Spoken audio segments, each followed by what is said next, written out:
আর রমাদান ইলা, এক রমজান থেকে আরেক রমজান পর্যন্ত পা দিতে দেরি, পুরা বৎসরেরটা মাফ করতে দেরি করব না। আল্লাহকে যদি বলি তারপরেও যদি কিছু থেকে যায়, তুই মনে হয় ভালো মতে দেখিসই নাই, রহমতের পরেরটাই তো মাগফিরাত 10 দিন, ওটায় পুরা মাপ, কিছু থাকতেই দিব না। আল্লাহকে যদি বলি কিছু তো থাকুন রইল না, ভাবলাম বুঝলাম, কিন্তু গাঠটি তো হইল না। গাঠটি বুঝেন? মনে হয় বোঝেন নাই। কি বুঝছেন? যা কামাইছেন তা খাইছেন, খরচ হয়ে গেছে, কিছু গাঠটি আছে নাকি? হ্যাঁ, কি গাঠটি আছে? মাফ হয়ে গেছে, ঠিক না? গাঠটি তো নাই রাসে। আল্লাহ বলে গাঠটি ভালো তো বাসি, গাঠটির প্রশ্ন চল শেষ 10 দিনে রেখা দিছি লাইলাতুল কদর, এক রাত্র 83 বৎসর, 4 মাস, আর কত বড় গাঠটি চাস? বাঁচবি তো 60-70 বৎসর, এর চেয়ে বড় গাঠটি দিয়া করবিটা কি বল?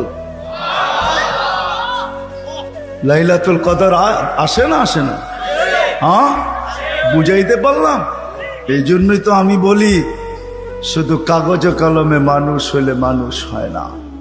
যদি হইতো তাহলে 2টা চিত্র দেখাইছিলাম, যে মা বাবা এত কষ্ট করার পরেও সন্তান কোনদিন বৃদ্ধাশ্রমে রেখা আসতো না, সন্তান কোনদিন মা বাবার সাথে বড় বড় চোখ দেখাইতো না, মা বাবার সাথে কোনোদিন চিৎকার দিয়া কথা বলতো না, চোখে চোখ রেখা কোনোদিন বলতো না।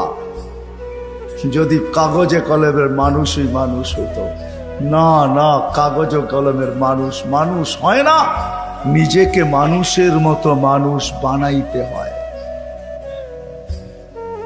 মানুষের মতো মানুষ বানাইতে হয়। এই জন্যই প্রত্যেক ব্যক্তি নিজেকে মানুষের মতো মানুষ বানাইতে পারে। আপনি বলবেন 100টা দিয়া কি করে বানাবো, সুযোগই বা কোথায়? এই জন্যই মনে হয় আল্লাহ ভালোবাসার বশীভূত হইয়া ভালোবাসায়, এটাও ভালোবাসার নিদর্শন। আল্লাহ ভালোবাসা বলতেছে 100টা দ্বারা তুই মানুষ হইতে পারবি না। হায় হায়, ভালো যখন বাইসাই ফেললাম, তাহলে 100টা আর তোর থেকে রাখবো তো রাখবো কেন?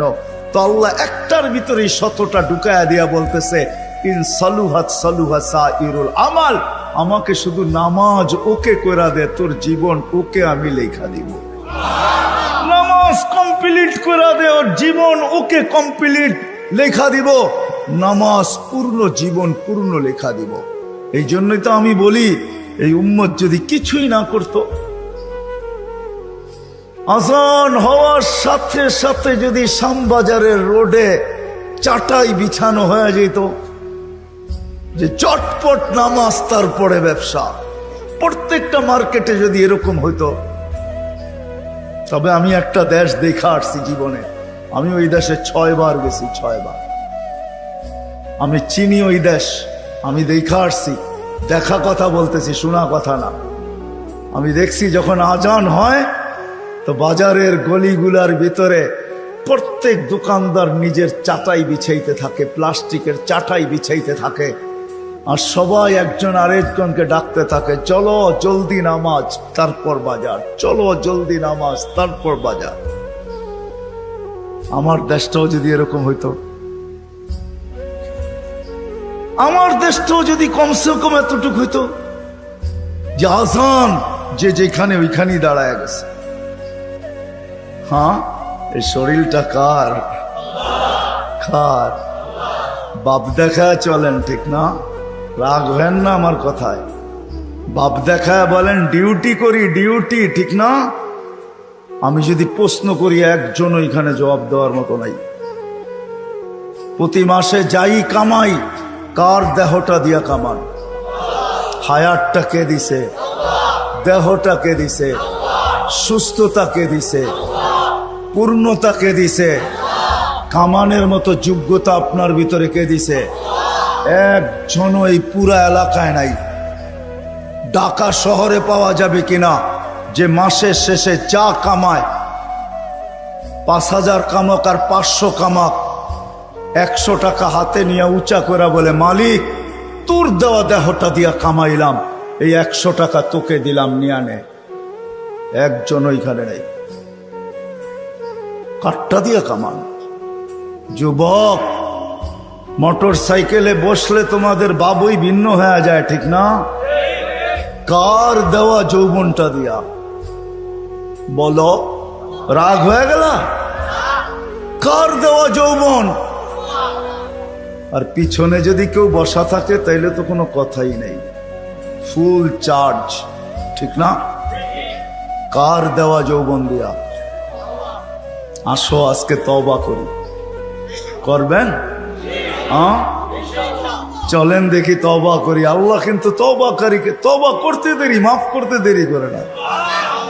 এখন আল্লাহ প্রথম আকাশে 100% আর ডাক দিতেছেন, কে মাপ চাস, আমি মাফ করব। চলেন হাত উঠায় পিছনের জন্য তওবা করি। আল্লাহ আমি তওবা করলাম,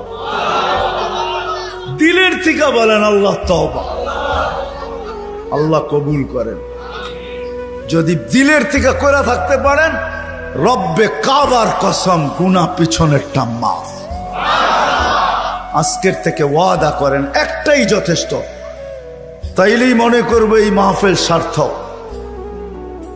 একটা, যে আজকের থেকে কোনো অবস্থায় নামাজ ছাড়বো না, না, না, না, না।